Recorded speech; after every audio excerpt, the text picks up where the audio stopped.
In Auvergne, central France, lies an exceptional UNESCO World Heritage Site. A series of volcanoes as far as the eye can see, across a tranquil landscape. And yet, the monsters are only sleeping. We suspect that there is still magma underneath, so the whole chain is dormant. It's completely possible that a volcano could rear its head at any moment. It may surprise us and pop up anywhere. The next eruption could be in 6 months, 10 years, or 1,000 years. The powerful volcanoes of the Chaîne de Puys region have shaken the region far and wide. There was a surge that carbonized everything on the Chaîne de Puys. Fragments were found in lakes as far as Switzerland.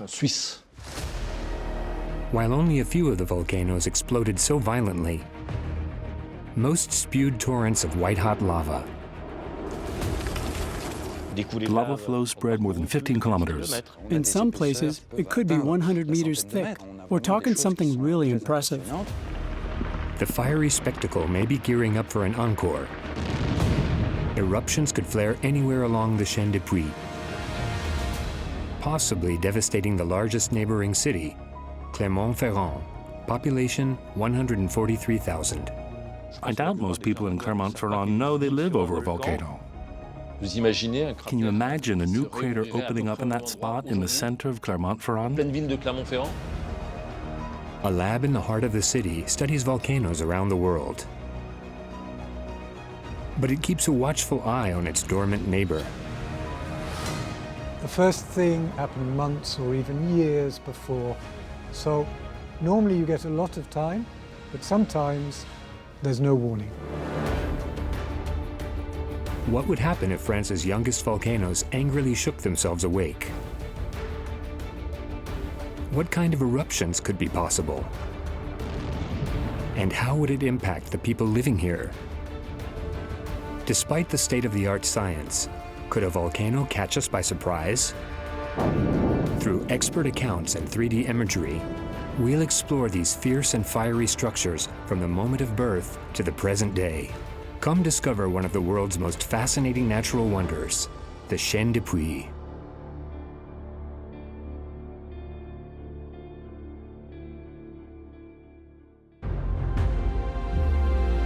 In the heart of France, some 350 kilometers south of Paris, lies the Chaîne de Puys, a territory that's 40 kilometers long and 5 kilometers wide. Volcanoes as far as the eye can see, harmless, or so it would appear. The Chaîne de Puys has known hundreds of eruptions over a period of 90,000 years.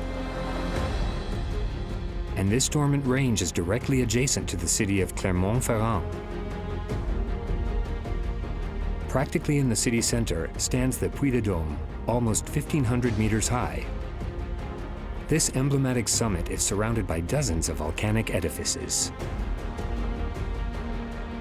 From north to south, over 35 or 40 kilometers, there are 80, 85, 90 volcanoes. We don't know, because some are underground. When activity began in the Chaîne de Puys, a volcano suddenly appeared. That volcano was active for a few days, weeks, months, and then after a few hundred years, a new volcano appeared. And so from 90,000 to 7,000 BC, new volcanoes started cropping up all over the place. And that's what created this absolutely exceptional site that is the Chaîne de Puys. Exceptional, but also dangerous. Yet for centuries, no one really understood the telluric forces hidden beneath these summits. Everyone thought they were simply small, peaceful mountains. I think the populations forgot about the volcanism because the last eruption was long ago, some 6,700 years ago. These volcanoes are part of the local landscape. The people always lived among them. Back then, there wasn't a lot of movement. So for someone who had never seen a volcano erupt, or even see a volcano at all, these were just simple hills.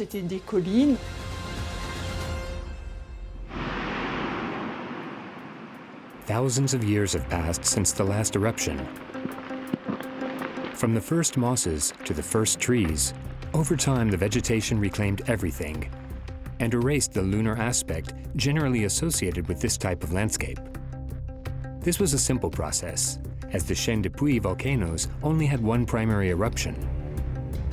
That made it easy to hide the threat underground. It wasn't until the 18th century, when a scientist visited the small town of Volvic, that the Puys were discovered to be volcanoes indeed. It only happened in the 18th century, when French mineralogist Erupted conducted geological surveys. As soon as he saw the Volvic rock, he immediately knew it was lava and classified the Puys dome as a volcano. What we didn't know back then was that this volcanic chain was ready to spew out lava and volcanic bombs again at any moment. The region's youngest volcanoes erupted less than 10,000 years ago. And that's how scientists know that this chain is not extinct. It's simply dormant. A volcano is considered to be active when it's had at least one eruption in the last 10,000 years. And in the Chaîne de Puys, there have been many eruptions in the past 10,000 years. 10,000 years may seem like a lot, but for Earth, it's barely a blip. But even that isn't exact, because in 2006 there was an eruption at an Alaskan volcano after 14,000 years of dormancy. We know that most volcanoes there are extinct individually, but we suspect that there is still magma underneath, so the whole chain is dormant and may erupt again at any time. The next eruption could be in 6 months, 10 years, 1,000 years, or even in 3,000 years. We just don't know when the next eruption will happen. And we don't know where either. Although we know it won't be beneath the ancient craters. The Puys de Dôme won't reactivate. If the Chaîne de Puys reactivates, it will be through a new volcano. Why a new volcano? To visualize it, one simply needs to go to the north side of the Chaîne de Puys, at the L'Homme de Gy volcano, an old volcanic rock extraction quarry. In the heart of the old crater, one can still see the conduits through which the magma welled up and hardened. After the eruption, they completely crystallized as a hard plug that blocked additional magma. The same thing happened to every volcano in the Chaîne de Puys. When the magma moves towards the surface, it won't try to flow through a pathway that's already so hard. It will find a weak spot in the Earth's crust through which to reach the surface within the Chaîne de Puys, somewhere a few hundred meters or a few kilometers from the previous eruption site. Far more likely it would be where the more recent eruptions have happened, like at Lac Pavin, Puy de la Vache. But it may surprise us and pop up anywhere. One of the sectors that could reactivate is an area located about 20 kilometers south of the Chaîne de Puys. Lac Pavin. That's where mainland France's youngest volcano is located. This volcanic zone could potentially be one of the lightest sleepers. How was this lake formed? Why does it have 2 layers of water that don't intermix? And what dangers lurk in its depths?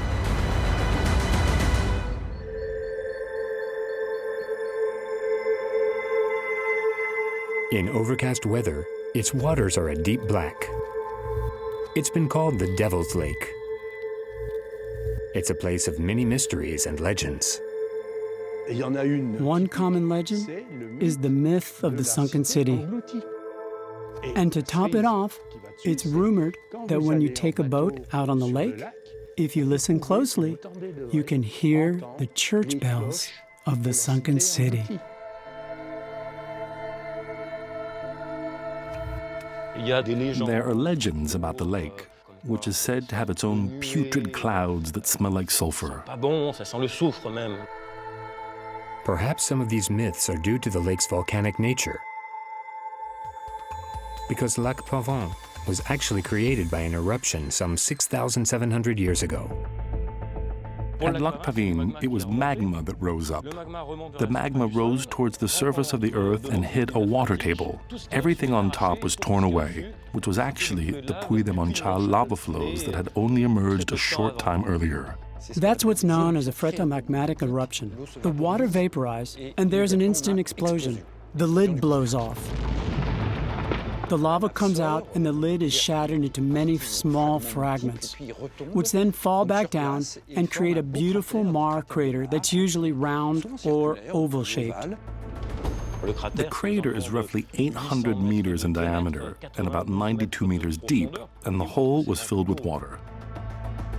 It was partially filled with rainwater that fell inside. And at the bottom of the lake, there's a mineral water source, which makes it a little salty and bubbly.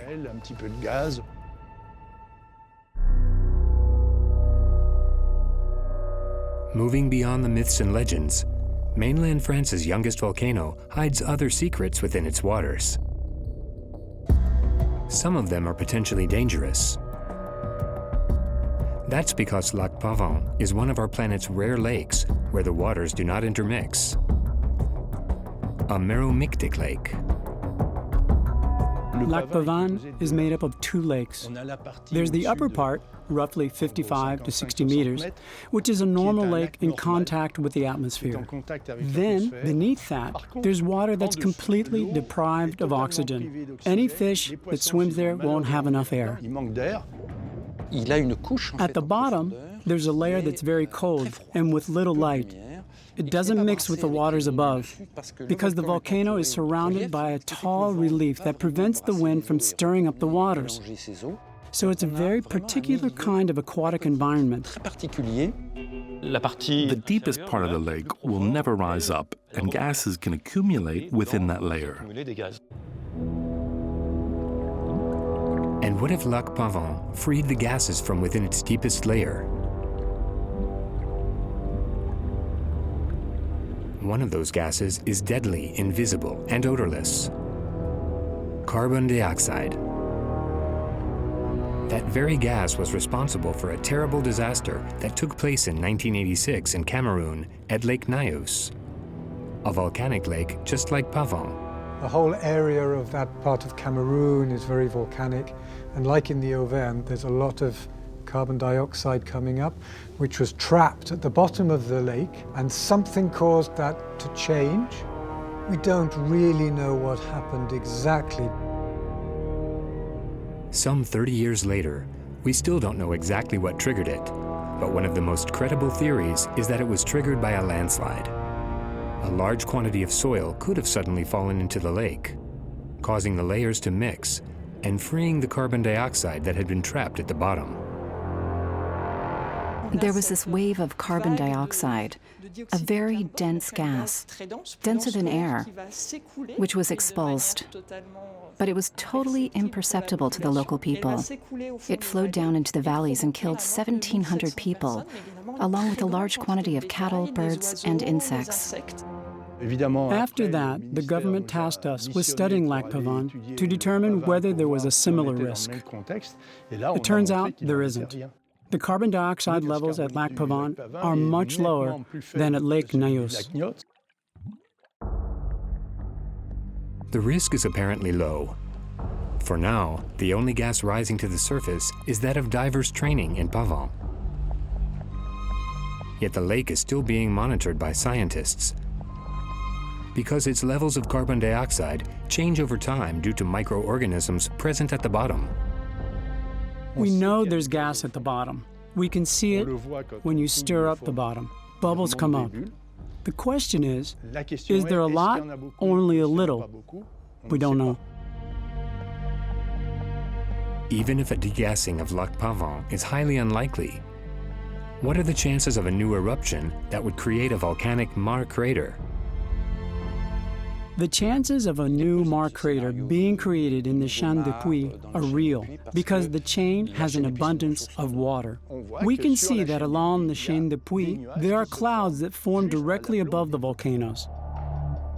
They provide rain, which is then entirely collected. The water's always there. All you need is the magma. Magma that could not only emerge in the Chaîne de Puys, but also in the neighboring plain, which is also water-rich, the Limagne. What's worse, that magma could emerge in a particularly sensitive area, the center of Clermont-Ferrand. The city is built over a risky area, right on top of an old volcano. It's buried directly beneath this square, named Place des Jaudes. It was what we call phreatomagmatic, which is phreato, water, and magma mixed together. So in the area of Clermont-Ferrand, we're in the Limagne basin, which is full of water. So the magma came up, met that water plus something very, very hot, it goes bang. The crater left by the explosion transformed into a lake. Then it was slowly filled, both by sediment and by lava flows from other volcanoes. It became a swamp, which was later dried out in order to build the city. Clermont-Ferrand was erected on top of this geological scar, all without the population knowing what dangers still lurked beneath their feet. I doubt most people in Clermont-Ferrand know they live over a volcano. There's a mound that's topped with Clermont Cathedral. It's very easy to see, because it's built on the volcano's ring of ash. A large ring and crater that are big enough to cover the equivalent of 5 Eiffel Towers lying down. You have to remember that this eruption created a crater that's 1,600 meters in diameter. That's no laughing matter at all. I mean, can you imagine a crater possibly opening up near that same spot today, in the heart of Clermont-Ferrand? Clermont-Ferrand, the Chaîne de Puys, or further south at Lac Pavant. There are multiple locations for a potential eruption, because this region has a vast number of volcanic features. Why is there such an intense concentration of volcanoes in such a small area? Why do they have different shapes? And why are some more threatening than others? To understand, we have to go back 25 million years to the formation of the first volcanoes in Auvergne. Several phases of eruptions succeeded one another in the area, but the biggest, most spectacular eruptions took place in the department of Cantal. Large volcanic massives were created south of Auvergne, including the enormous Mounts of Cantal, a large stratovolcano stretching over about 2,700 square kilometers. That's double Mount Etna. That volcano was 3,500 to 4,000 meters in altitude and collapsed on itself. If such volcanoes appeared in Auvergne, it's due to a very long process that's invisible over a human lifetime. These extreme phenomena happen beneath the Earth's crust, which protects us from them. The best image we can use to represent the Earth is an avocado, a spherical avocado. If you cut open a spherical avocado, the skin corresponds to the Earth's rigid plates. There's about 30 kilometers of continental crust and an oceanic crust that's 5 to 6 kilometers thick. Beneath that crust, temperatures already reach 2,000 degrees Celsius. That's what's known as the mantle, a viscous fluid that goes down about 2,900 kilometers. At that depth, temperatures get up to 3,500 degrees. And then there's the core of the Earth, which is primarily composed of iron and nickel, down to 6,377 kilometers, the center of the Earth. Temperatures are near 5,500 degrees Celsius, which is extreme. Volcanoes can appear through the crust of our planet because the mantle inside the Earth is not solid. The mantle is fluid. It's kind of like solidified clay that we call a viscous fluid. The rigid plates move on top of that viscous fluid. The mantle's rocks move very slowly and pull the Earth's crust from a few millimeters to a couple of centimeters every year. That's very little, yet it has enormous consequences on a geological timescale. That's how a single enormous continent gradually broke up. The various tectonic plates moved, broke up again, or collided with one another to shape the continents and oceans.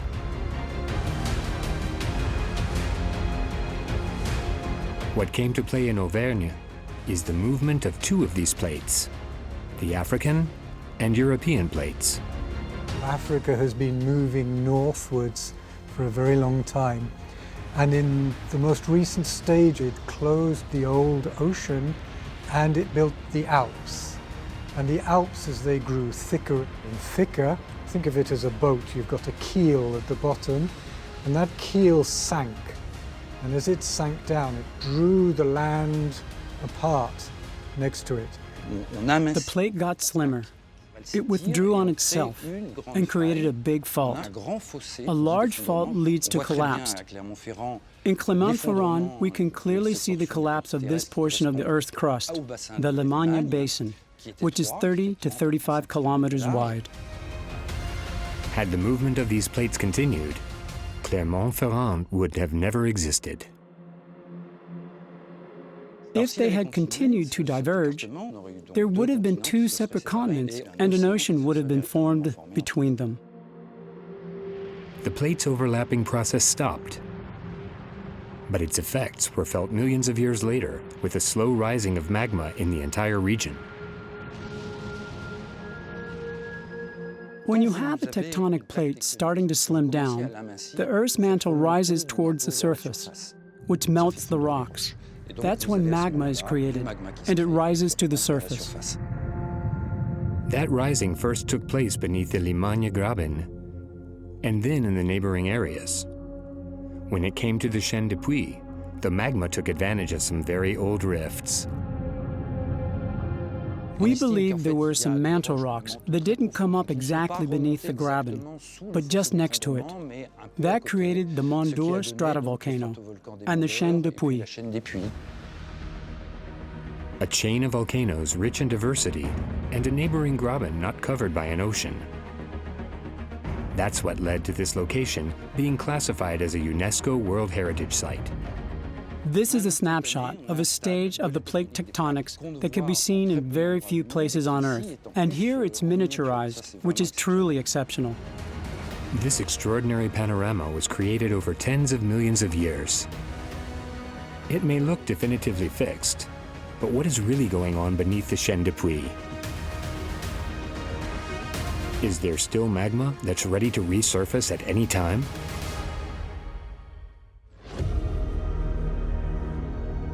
To study these issues, this laboratory is one of the best equipped in the world. Found directly next to the Auvergne Volcanoes in Clermont-Ferrand, it's called the Magmas and Volcanoes Laboratory, or LVM. Some 150 researchers, engineers, and technicians of various nationalities work here. They conduct scientific analyses and field missions. Field observations during eruptions, but also outside of eruptive periods to understand volcanoes are crucial. An on-site volcanologist will look for all kinds of information. Gravimetric, magnetic, electromagnetic, chemical, gas, or lava chemical composition, for example. All of that data will be used to feed the different models we develop. With all of the information collected in the field, the volcanologists then create both computer models and scale models of volcanic phenomena.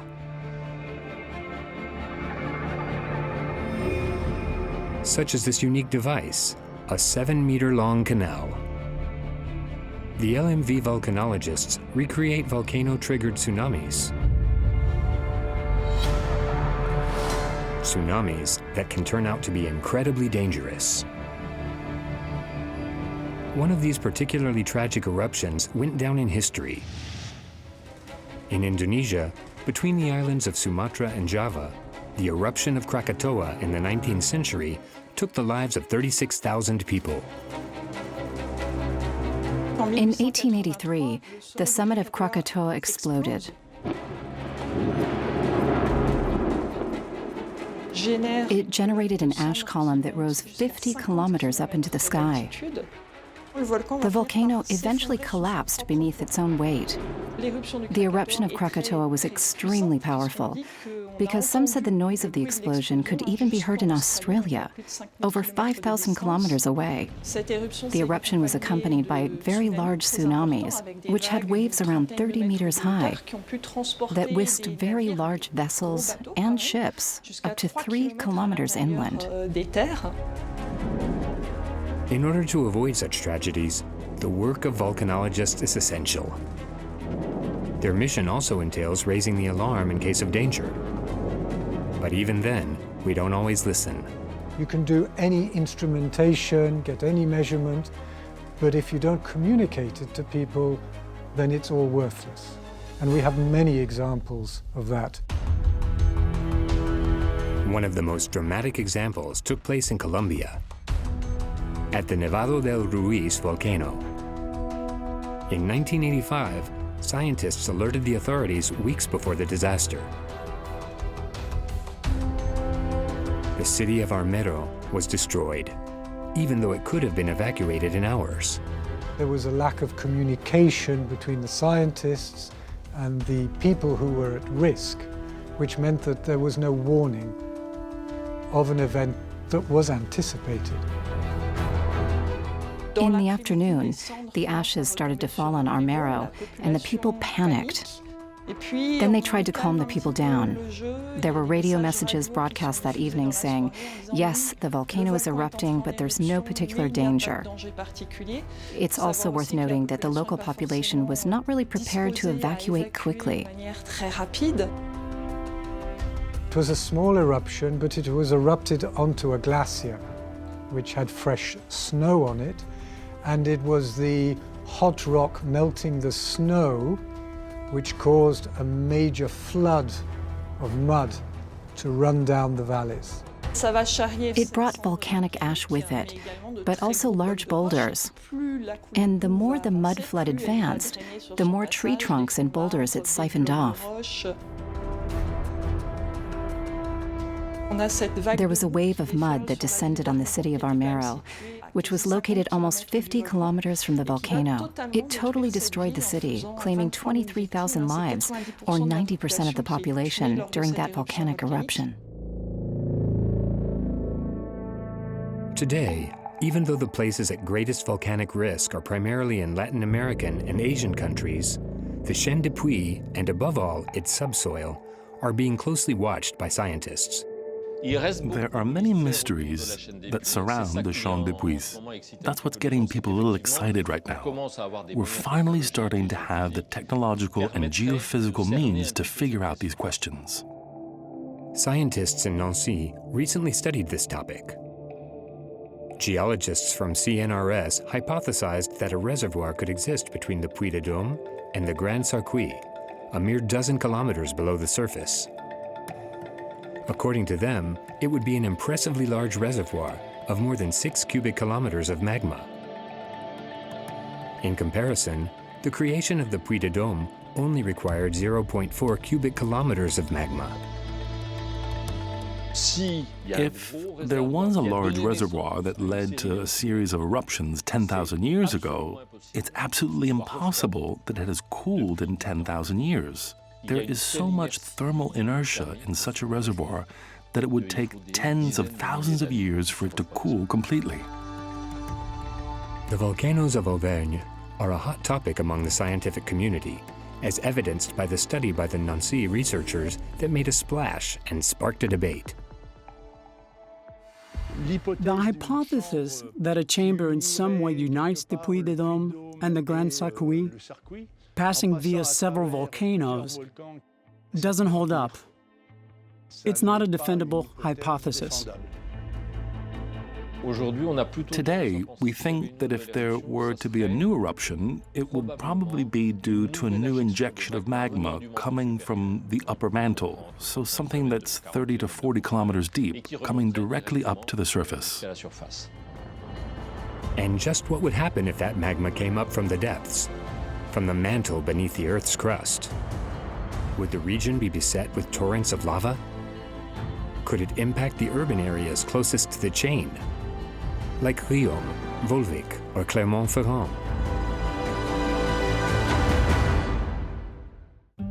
This is the Puys Pariou, one of the most visited volcanoes in the chaîne de Puys.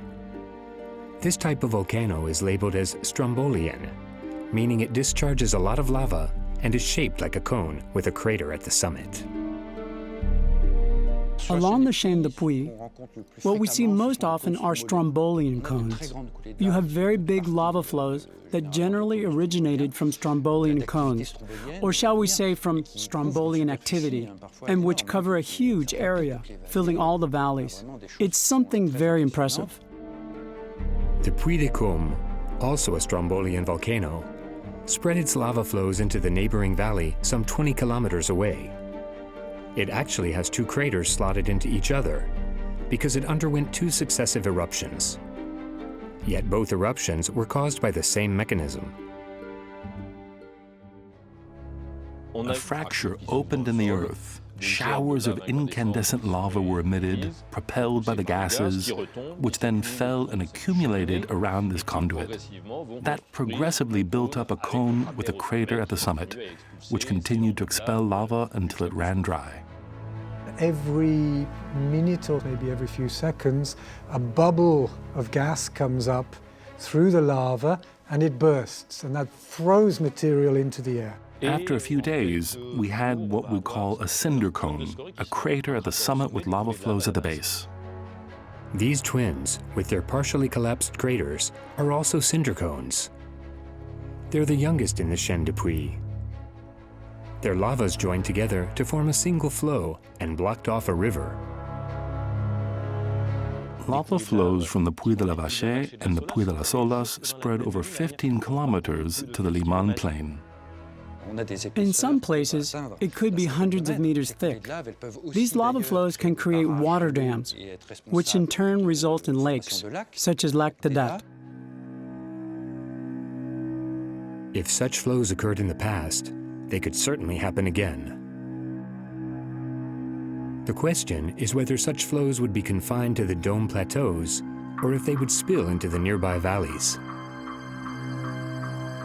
If the lava flows stay on the plateau in wooded areas, apart from a few fires and some roads blocked off, they won't really bother too many people. It will be manageable. However, if the lava flows travel not to the west side of the plateau that's sparsely populated, but towards the east, towards Clermont-Ferrand, now that's a significant urban area. There are around 140,000 inhabitants in the city of Clermont-Ferrand, 350,000 if you include the greater area. That's a lot of people at risk.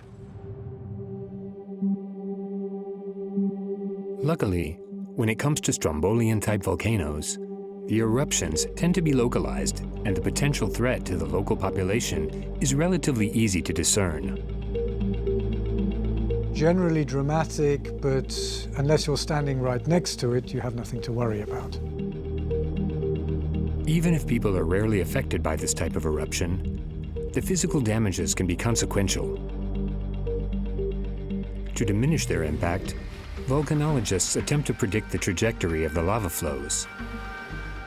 With tools they test on a very active volcano, Piton de la Fournaise, on Réunion Island.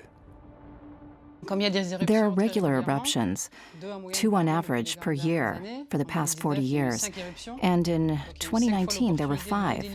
So we had 5 opportunities to model a lava flow. That means our digital model has been tested several times and is fairly well validated. We generally know where the lava will flow within a range of 200 to 300 meters. A lava flow can move relatively quickly in certain parts of the world, where the composition is such that the viscosity is extremely low. The flows are very fluid and can travel up to 12 kilometers per hour. But most lava flows move at only a couple meters per hour, which leaves a lot of time to evacuate. There are only 2 recent examples in 1977 and in 2002, at Mount Nyiragongo in the Democratic Republic of the Congo, where the eruptions were effusive and the lava flowed extremely quickly. Within hours, it had reached the city and people were not prepared. Some died, but the reason was because when lava touches a building, the walls collapse. It engulfed a gas station and it exploded. Lava from this type of volcano reaches extremely hot temperatures. Temperatures get up to 1,200 degrees Celsius for more basaltic lava flows, like the red lava of Piton de la Fournaise. Then there are other types of lava flows that are thicker and cooler and have temperatures closer to 900 or 1,000 degrees. Even if they're not very fast-moving, these lava flows that range from 900 to 1,200 degrees are quasi-unstoppable. In the past, several attempts were made to try and deviate or stop the lava flows, but very few of them were actually successful. Near Mount Etna, they tried everything. They built barricades like dikes to try and deviate the lava elsewhere. They blew up the side of the lava flow with dynamite. They dropped large concrete blocks on top of it with helicopters, with various levels of success. It's great to deviate the lava, but you better divert it somewhere where there are no people. In the case of Champ de Puys, every valley where the lava could potentially be redirected leads to an inhabited area. A team of international researchers is exploring how to react to lava flows east of the chain. Their objective is to test their digital models to see how quickly they could provide information to the local authorities. The study tested two scenarios. In the first, an eruption near the Petit Puy de Dôme reached the center of Clermont-Ferrand.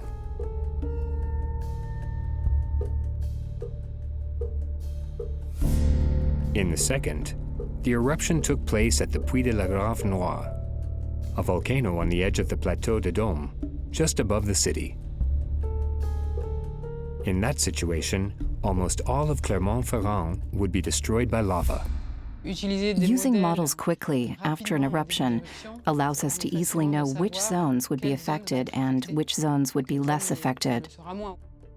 That would be very useful for alerting the authorities so they can make decisions about which zones should be evacuated or not, how to block roads, or to forbid access to certain areas. Volcanologists are constantly developing simulation tools to predict future tragedies. But the authorities must be able to act on those warnings. And in some parts of the world, the leeway to act can be reduced because of urban development, particularly around highly active volcanoes. Cities with 20,000 inhabitants at the start of the 20th century can now comprise 2 million people. And that's one of the big problems in Naples. Part of Naples has essentially a single road for evacuation in case Mount Vesuvius erupts. You can't evacuate 200,000 people from that area via a single road. The traffic jams will prevent people from fleeing. Of course, Clermont-Ferrand is not Naples. However, in the Auvergne region, there are other potential dangers besides lava flows. There's an even more dreadful scenario. Volcanoes that explode all of a sudden. These are known as Pelean eruptions. But to what extent are they more of a threat? And why are they the most feared among volcanologists? And that's the very dangerous type of eruption. And we do have that in the Chaîne de Puys. They're generally the ones to keep away from. At 1,180 meters in altitude, this is the rocky needle of Puys-Chopin. Today, covered in pine trees, this volcano once exploded in the crater of an older edifice. When it erupted 10,000 years ago, the blast must have been one of the most impressive in the Chaîne de Puys, with an ash cloud that rose over 7 kilometers high. There was a surge that carbonized everything in the Champ de Puys. And don't go thinking it remained local. Fragments were found in lakes as far as Switzerland. In the Chaîne de Puys, there are fewer Pelean volcanoes than there are Strombolian volcanoes, but they are more formidable. They tend to look quite quiet. You don't see a lot of red things being thrown out, but then they tend to go off very quickly and explode. The most emblematic of the Pelean volcanoes is none other than the Puy de Dôme. These volcanoes don't have a classic cone shape with a crater. They look a little misshapen because the magma that created them is of a different nature. A lava dome is formed by magma that cooled down in a magma chamber. Little by little, the lava is enriched with gas. In fact, by the end, there could be only gas left. When this kind of lava shows up, it doesn't need external water to be incredibly explosive. In this type of volcano, the magma that rises to the surface is extremely viscous. At some point, it can no longer flow along the surface. It accumulates and shapes a dome that grows like a rising bread dough. The pressure continues to rise underneath, eventually causing an enormous explosion. That's what triggers the eruption, which can be an upwards Pelean eruption, or it can explode laterally. If the volcano itself explodes, there can be an ash plume. The ashes can be carried very far, dozens or even hundreds of kilometers away. Here we have a lot of westerly winds, so you can imagine that the entire region east of Auvergne-Rhône Alps could be affected. These are the kind of rocks that can be launched by a volcano. Some of these volcanic bombs can be as big as a house. But other phenomena can be even more dangerous when the explosion takes place sideways.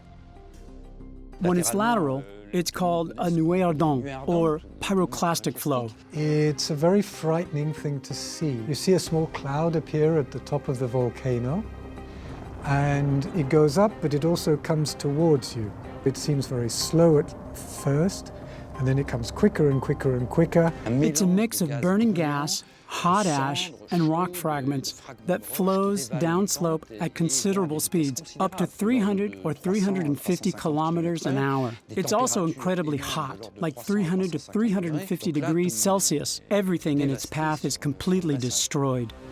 It's no coincidence that pyroclastic flows are behind many of the deadliest eruptions on record. For example, when Mount Vesuvius erupted in Italy. The eruption of Mount Vesuvius in 79 AD is the world's most famous natural disaster and is inseparable from the history of Pompeii. The first phase of the eruption was the formation of an ash plume. Then, the eruption column collapsed, generating pyroclastic flows. We've counted up to 6 pyroclastic flows. It was the 4th one that destroyed Pompeii, and Herculaneum, which was located much closer to the volcano, was buried under 20 meters of volcanic deposits. The same tragic scenario took place at Mount Pelean in Martinique. The city of Saint-Pierre has since been rebuilt, but in 1902 it went through a deadly tragedy. And yet, the Mount Pelean volcano had given off concerning warning signs weeks before it erupted. The authorities didn't want to evacuate Saint-Pierre during the elections. They said there was no danger and that the elections would still be held the following weekend. But there was no following weekend for the 28,000 people who lived in Saint-Pierre. They were completely incinerated by Mount Pelean's pyroclastic flow. In the chaîne de Puys, the domes, these explosive volcanoes, are primarily found in the center of the chain. In other words, right next door to Clermont-Ferrand and its 143,000 inhabitants. That central part of the chaîne de Puys is very close to the city. Within a range of 5 to 10 kilometers, a lot of people could be affected. New domes could be even more explosive, as the magma has likely evolved over time. Luckily, most scientists believe that the remaining intermediate magma chambers are rather small in size. Indeed, as time passes, it gets more viscous. It could rise to the surface, but there may not be enough magma to create something like the Puy de Dôme that could be genuinely dangerous. But we still need to monitor it. How does one keep an eye on these potential bombs? With what tools? Could an eruption take place in the chaîne de Puys that completely catches scientists off guard?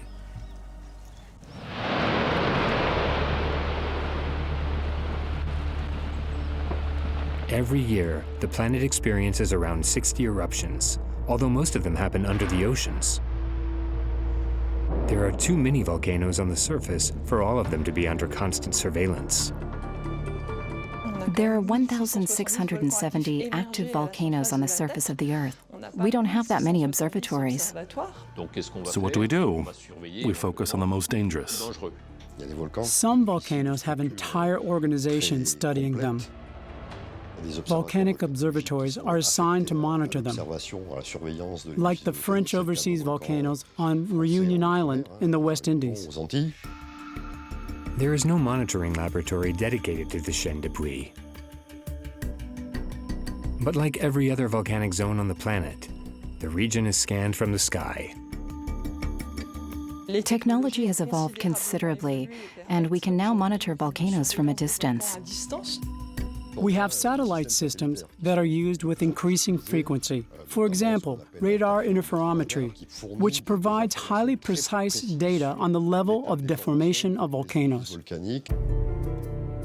Satellites can spot when a volcano is deforming before an eruption.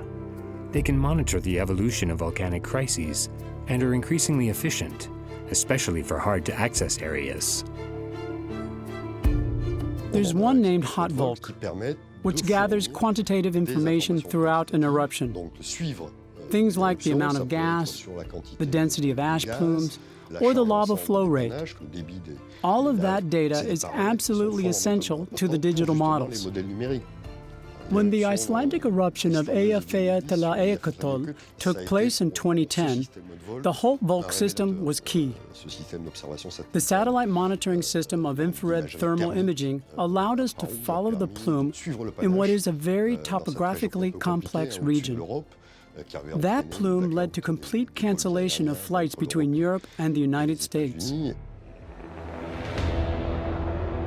To avoid such situations, volcanologists scrutinize their monitoring tools.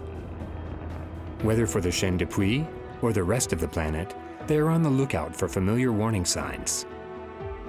But sometimes volcanoes escape their watchful eye. The first thing that tends to happen is the ground starts shaking.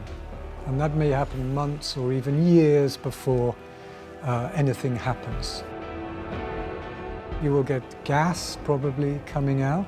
So there tend to be a sequence of events that lead closer and closer to the eruption. So normally you get a lot of time, but sometimes there's no warning. That happened in Chaitén in Chile in 2008. Chaitén had been dormant for 9,000 years, but 24 hours went by between the first underground earthquakes and the first explosion of the old dome, which was polarized during the eruption.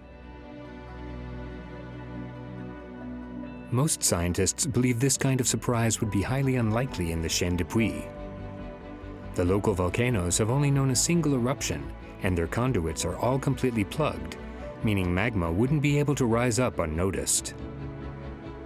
In the chaîne de Puys, if the volcanic system reactivates, first we'd have molten magma at the base of the crust, at a depth of around 30 kilometers. Then the magma would slowly rise up and have to forge a path towards the surface. That's when fracturing would cause earthquakes, which would first be noticed underground and then closer towards the surface.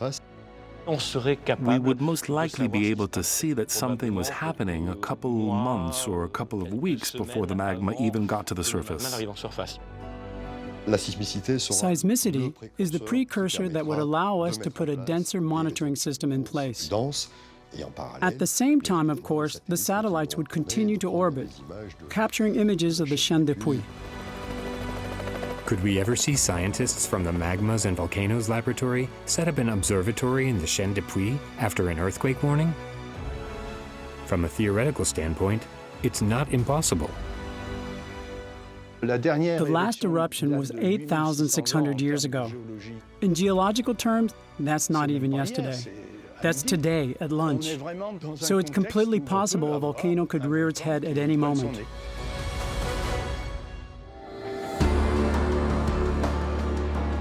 Unaware of the potential threat, the region's inhabitants have always enjoyed the volcano's benefits. Even in ancient times, the Romans used volcanic rock, trachyte, to build the Temple of Mercury on top of the Puy de Dôme. Trachyte is the lightest colored rock in the chaîne de Puys. It's easy to carve and to transport because it's relatively light. A quarry was actually opened at the foot of the Puy de Dôme, specifically to build the temple. There was nothing there before. Volcanic rock extracted from volvic mines was also used in the Middle Ages. It was notably used to build several churches, in particular one that's nicknamed the Black Cathedral, the Cathedral of Clermont-Ferrand. In the 19th century, they built the center of Clermont-Ferrand with this black lava, which looked a bit somber to some. Same thing for Riom, which is magnificent and also built entirely of lava rock. That's no longer done, but volcanic rock continues to be exploited. Notably in this kind of quarry, where the volcanic rock is extracted before it is crushed. The end result is called pozzolana. Pozzolana is lava fragments that were projected during an eruption, many small fragments of various sizes. Pozzolana is a relatively sought-after construction material. You can make filters with it or mix it with concrete. It's also used in farming. It has many uses. Despite this material's interest, the last two quarries in the chaîne de Puys will close before 2030 to comply with UNESCO World Heritage Site requirements. In 2018, the entire Chaîne de Puys and the Le Mans Fault were classified as a UNESCO World Heritage Site. That's an incredible international recognition, and it's the only natural site in all of mainland France that's on the UNESCO list. A unique site that could see a new volcano appear at any moment, including next to the plateau of the ancient Puys. Luckily, the probability of a surprise eruption is extremely low. It won't take a possible reactivation for scientists to continue exploring the chaîne de Puys. They seek to understand its history and also to tap into one of its greatest riches, its water reserves. They hope it remains peaceful as long as possible. A picture-perfect postcard and a testament to a fascinating geological past.